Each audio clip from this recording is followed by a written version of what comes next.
So I'm going to just firstly acknowledge that I'm standing here today on Darug country, and I acknowledge and pay respect to the Darug people as the sovereign owners of this land. I'd also like to acknowledge Darawal people, whose country I was born on and live on, and have a great deal of respect for, and of course who are neighbours to the Darug nation.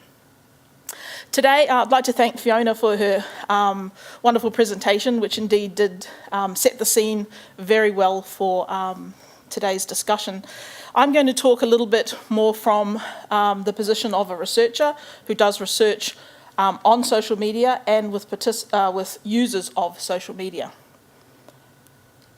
So I just wanted to talk a little bit about the projects that I'm actually doing. And so my short talk today is really going to be talking about those projects, the way in which I try to adhere to ethical standards, and then maybe just a short discussion around the kinds of issues that I've had to face as a researcher who wants to do research on social media with Indigenous peoples, and the kinds of responses that you get from ethics committees, which I see may be a little bit of a challenge for them. And hopefully this will provide some ideas for some future discussions around what that might look like. So the first one is I really wanted to, so from my PhD, which was about the politics of identity, so who gets to count as Aboriginal in the contemporary landscape of Australia. And from that, people said to me, well, I perform a particular kind of identity on social media. And so I was extremely interested then in Aboriginal identity and community on social media. And so after I finished my PhD and got employed full time, I decided to write for an ARC and was very successful, which was wonderful. And then just recently wrote a second ARC grant, which has come out of the first one, which is around what does help seeking and help giving look like on social media. So particularly around the areas of suicide and suicide intention and prevention. For example, if you see a suicide intent post, what does it look like? Is there a difference between help seeking and attention seeking? And what indeed would you do to provide help using social media, if that's the space? So that's what this new project is about. And then I'm lucky enough to be part of a team with a group of people from Menzies on this next project looking at Indigenous tobacco control using social media. But I like this little picture here because it is taking over the world. Everywhere you go, everyone's on it. I go to conferences now and people go, message you, Facebook you, how do I locate you? And I actually personally think you do not exist if you are not on social media. Because people are like, I couldn't get hold of you. You don't exist. So for me, I'm an advocate for being on social media and using it. And indeed, people in my family and community are not. And I refer to my husband as a tech tard because he is not. And I think it would be just much easier if he was on Facebook and I could just message him when to pick me up. But it's not the case because he doesn't answer his phone. So as an Indigenous researcher, I have a responsibility to the university, to the nation, to the world, to be a person who acts in an ethical way towards my community, other Indigenous people around the world and across the country. So I already have that on board before I enter any kind of projects, because I have to look at the people that I live with and know across the country, my community, other communities and other Indigenous people who will soon know, because of Facebook, that I'm unethical. So I need to actually adhere to these kind of principles. And this is from the NH and MAC, which set up these kind of principles about working with Indigenous communities. There's nowhere in that document that mentions online. And so when I'm writing my ethics application, and I'm saying I want to look at online situations, there really isn't anywhere for me to actually elaborate in any great detail, and nor do they seem to want it on the ethics form about what that might look like. So I've got a few slides that are going to show you the way in which I have tried to adhere to some of these things in my project on Facebook and Twitter. But an interesting fact is that Indigenous Australians are actually really enthusiastic users of social media, and their uptake is over 20% higher than the national average across Australia. And even in remote communities, because people always go, oh, right, that'd be in the city, is it? No. Even in remote communities and right across our country, Indigenous Australians in our furthest remote places, up to 60% of them are indeed on social media. And I know this because some of them are my friends on Facebook. Another thing I did not know, and you might not know, you can only have 5,000 friends. I'm not quite there yet. I've got a couple of spaces left if people want to hook up.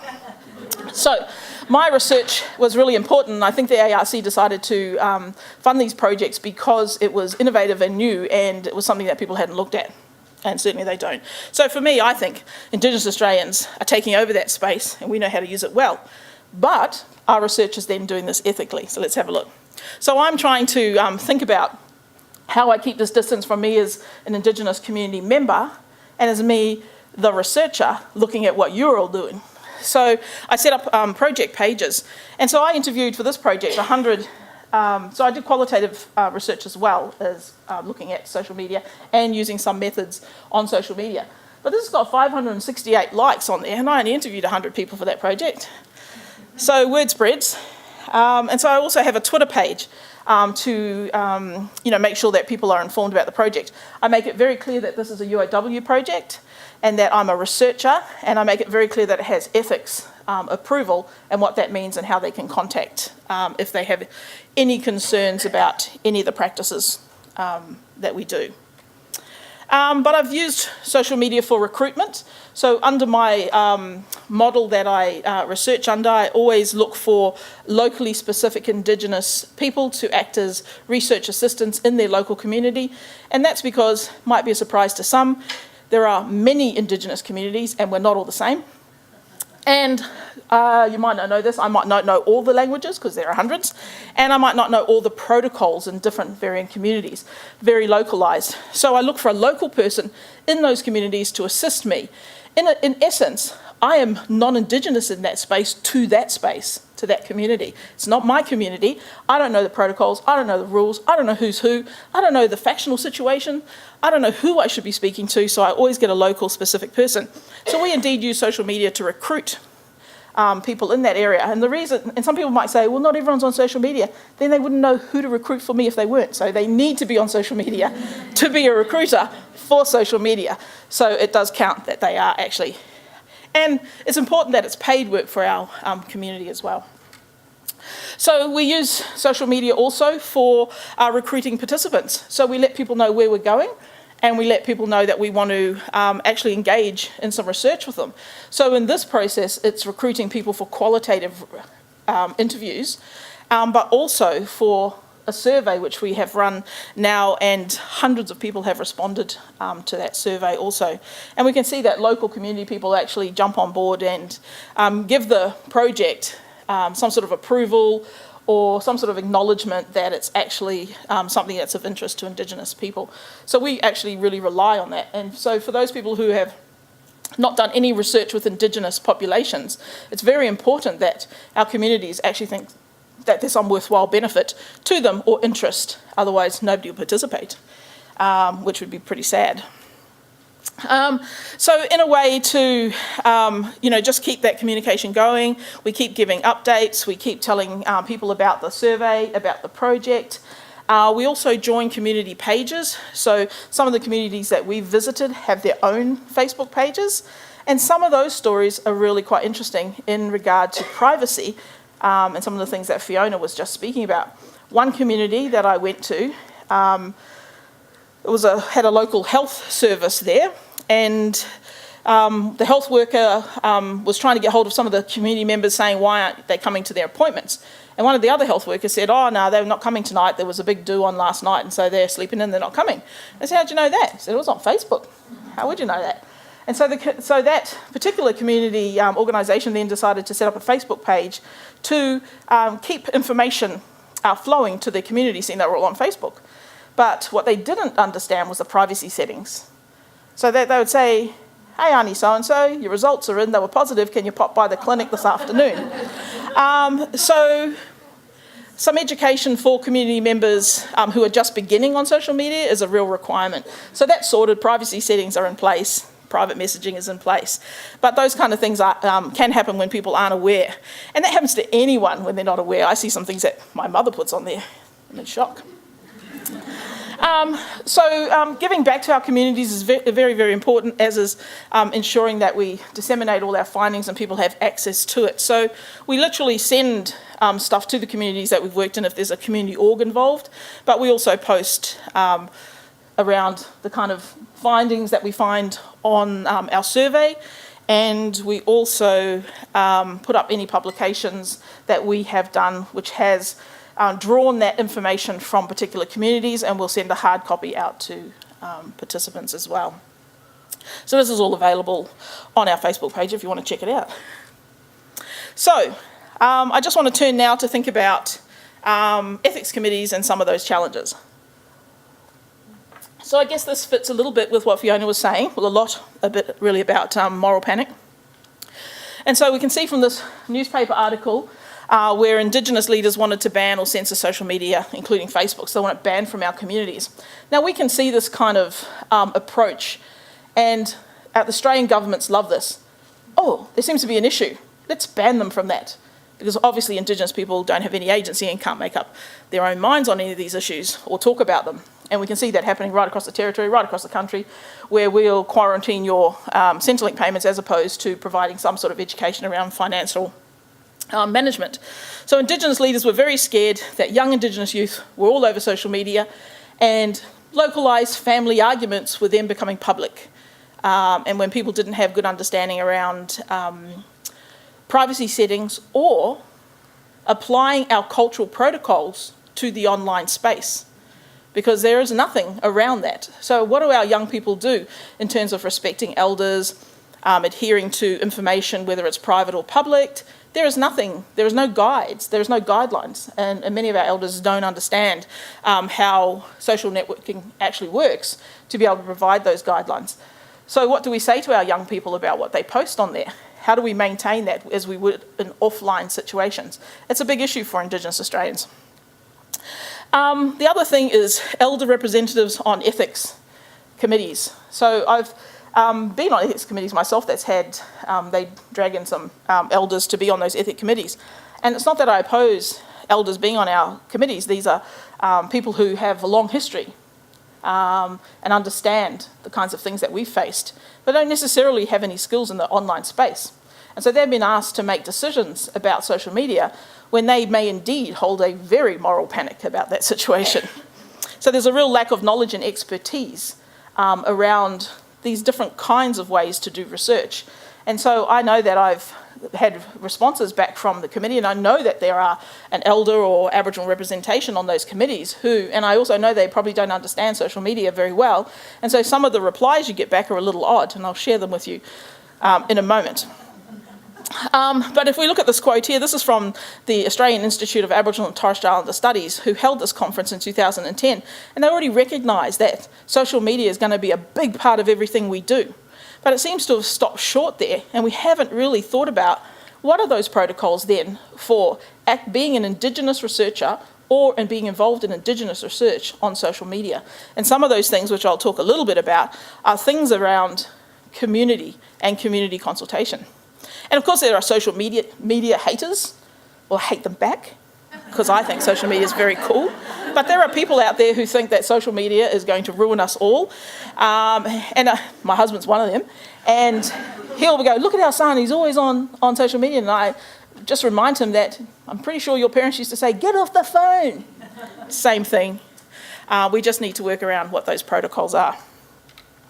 Okay, so I put in some ethics applications to ethics committees and got some interesting responses. So I want to look at Indigenous participation on social media and the kinds of things Indigenous people are up to. So the ethics comes back and says, well, what about cyberbullying and the use of pornography? And I'm thinking, I'm asking them about their identity. That's interesting. And so how will, what will you do in terms of mandatory reporting? And I would, hazard a guess to think that the Northern Territory intervention and the moral panic that has been about Aboriginal people as pedophiles has seeped its way into some of these committees. So what am I going to do about cyberbullying and pornography? Well, what am I going to do about pornography? I don't know, maybe watch some, I'm not sure. I was asked what I was going to do about pedophilia. Well, it's mandatory reporting. What the hell do you think I'm going to do about it? Yeah, interesting. Cyberbullying, if someone tells me they're a cyberbully, I'm going to say, that's pretty mean. Why are you doing that? I don't know, report them to the cyberbully police? Ludicrous. The second one was around the vouchers that I give to Indigenous community members now. So in my ethics application is my participants would be 18 years and over and happen to be Indigenous Australians who use social media. So would I exclude cigarettes and alcohol? Well, this last time I looked in Australia, if you were 18, you could actually drink alcohol and smoke cigarettes. So I might give them, as a previous person in the health industry, some health advice that that's probably not really good to do, but I wasn't really sure how to answer those. Because what I could see that there was some really preconceived ideas around Indigenous people as problems. And there was some real paternalistic kind of flow in those comments back to me. And of course I took it up with our ethics committee, but people get a little shocked around those things. You know, they don't know really what to do. They'll be like, we had an Aboriginal elder on that committee. But did they have expertise in ethics committees? Did they have knowledge about social media research? Did they have any of those things? No, they happened to be Indigenous, so we plonked them at the end of the table and said, awesome. That's the person who's going to be able to make the decisions for ethics in this situation. So consultation with community is one that always gets me, and particularly after I did my PhD and worked out who gets to count to be Aboriginal, I find the space can be a little bit problematic. So if we're talking about consultation with the Aboriginal community, so I need to get support from the Aboriginal community. I need to make sure my research benefits the Aboriginal community. I need to make sure the community has full and proper access and have control of the research. So I'm thinking, how the hell am I going to do this on Facebook? So is the community an individual user? Do they count? Does their voice count? Collective users. What about Aboriginal organisations? Do I need to get them, their Facebook pages, to agree with my research? I'm not really sure. But is there an Aboriginal community online? And the reason I was interested in asking this is because when I first presented on our Aboriginal people on social media, was back in 2010, so that was like forever in terms of social media and technology ago. I said that I was looking at Indigenous people use of Facebook, and I was asked to join a closed group on Facebook for Aboriginal and Torres Strait Islander scholars. And I thought, awesome. I didn't really know how to do it back then, but now I do. So I asked to join the group, and 2 members of that group had to determine whether I was Indigenous to be invited into the group. So I was like, oh, this is interesting in terms of identity and community politics. So I waited a couple of days and I got a message back saying, yep, you're in. 2 people have verified that you're an Aboriginal person. I thought, awesome. I exist on social media now. That was really cool. Then they said to me, would you post something from your research? I thought, sure. So I wrote, if I have 300 Aboriginal friends on Facebook, would that constitute community recognition for the purposes of confirming one's Aboriginality? So those people who don't know the politics of the confirmation of Aboriginality, I don't have enough time to speak to you today about that. But needless to say, Aboriginal people have to confirm that you're an Aboriginal person. It's a tedious exercise, has lots of problematics. So I posed the question and I got a response back saying, community online, there's no such thing. Community is community. I thought that's interesting because I thought I was part of this community. And I said, oh no, I'm just posing a question. This is not my standpoint here. This is just a question. And they wrote back saying, are you even Aboriginal at all? And I said, well, I required 2 of you to let me in. And so yeah, I am. And they said, well, do you have a confirmation of Aboriginality? I said, actually I have 2. And they wrote back and said, well, are you a member of a lands council? And I said, yeah, I am actually. I'm a member of our local lands council. Then the final message was, we don't think you're Aboriginal until you can prove you are. You're getting booted off the group. And I thought, this is cyberbullying. Who am I reporting you to? Yeah, so I was booted off the group, sadly, but it gave me something to write a whole chapter about, which was awesome. So what is community online? Who are these people, and is there such a thing? So if we look at this, Indigenous X, which is a Twitter account run by Luke Pearson, has 19,000 followers. Is that not a community? Is a community not representative of people who have something in common, who are thinking roughly around the same kinds of things, are interested in the same kinds of things? Is this not community? Blackfella Revolution, which is a highly political page, has 65,000 people who follow it. Sovereign Union, 14,000 people who follow it. And large proportions of those are Indigenous. And if Indigenous people are using social media at 20% higher rate than other Australians, are we not a community? I think we are. So how do I then, on my ethics application, say that I've consulted with the community and will have an ongoing relationship with the community. So I think I've tried to do that by having a Twitter page and a Facebook page, but is that enough? Or is that only working for me because I am Indigenous and I know that mob and so I'm on there and they're all liking me? Would it work for all of you? Maybe not. I don't know. So I posed the question to some of my people I interviewed and in the survey and asked them, do you think you're part of a community? Is there an Aboriginal community online? And this was some of the responses. So I asked people if they thought they were part of this community. And they were like, yeah, very much. They talked about never having met some people, but only having met them online. Some of my participants talked about, the relationships they have with family even, are relationships that they might never have had if it wasn't for social media. So they've hooked up there. And this one said, well, social media is real life now. It's part of who we are. So Indigenous Australians are online and we're using it and engaging with it at a faster rate than other Australians. So there is an Indigenous community, but how do I provide that evidence to ethics community, the ethics committees? I'm asking you that because I've got to put that other ethics application in very shortly. And I would really like some advice on how to do that and how to maintain good relationships with Indigenous Australians and ensure that I'm not taking advantage of anyone. And as an Indigenous person, I hold deeply those kind of protocols and ethics and considerations, but will others? Perhaps not, and we've seen that historically to be the case. The other issue with ethics committees, and there's only a couple, is that whenever you put an ethics committee with anything Indigenous on it, they want to send it to the Aboriginal Health and Medical Research Council. Now, I used to sit on that ethics committee. They don't want all your applications. It's not about health and medical research. It doesn't go there. But ethics committees, and even at UAW, will send everything there. They don't want to see it, and I don't want to have to apply twice to ethics committees. It's ludicrous. So those are just some of the challenges that I've come across or that I've considered important. I'm hoping that the form looks a little different when we go to do some research and that there are some real clear guidelines on how you meet those protocols that are set up by our national organisations to do ethical research with Indigenous Australians, but online. Thank you.